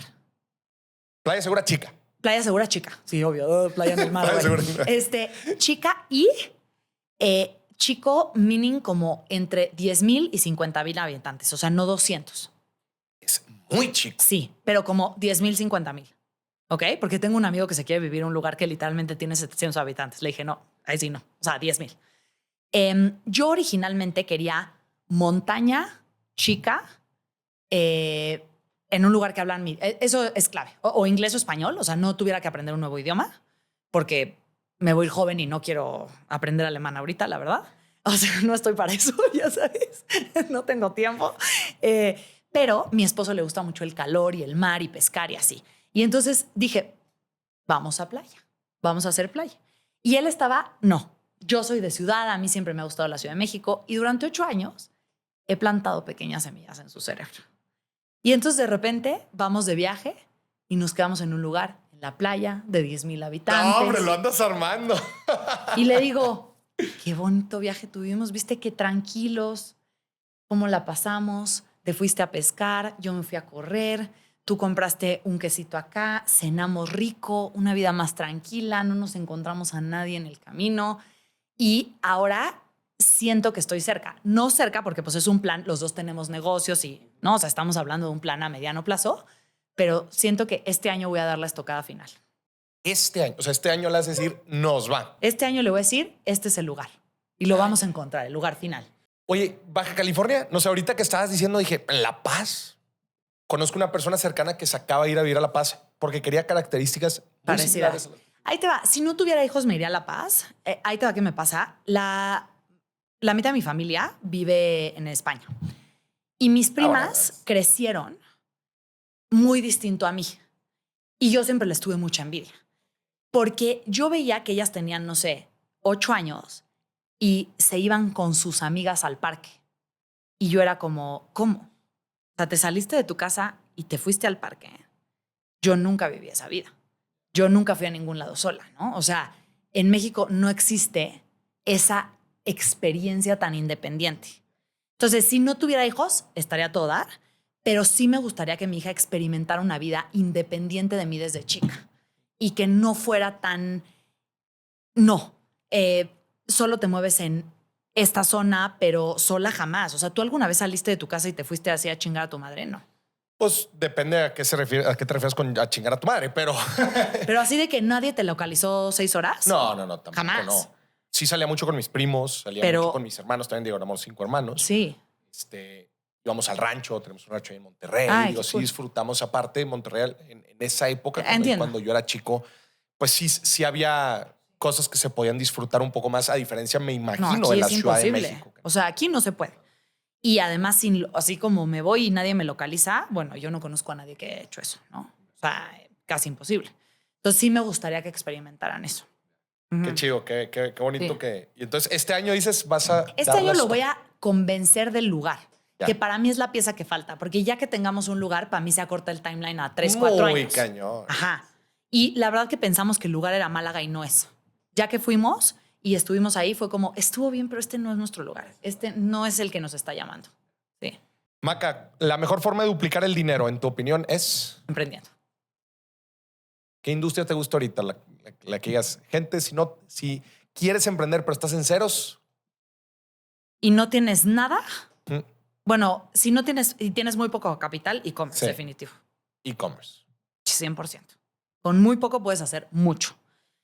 Pero también creo que el tema de contenido, que ahorita me estoy metiendo más, o sea, el tema creativo, creación de contenido, producción de contenido, ahí hay una súper oportunidad. Y es capital prácticamente cero. Y creo que las agencias y las grandes empresas se enfocan en otras grandes empresas. Sí. Y hay un sector muy, muy desaprovechado, como las empresas de e-commerce, que no hay agencias y creativos que se están enfocando en ellos. Entonces, definitivo, ahí hay también otra oportunidad. La peor mentira sobre el dinero que creas que la gente se cree.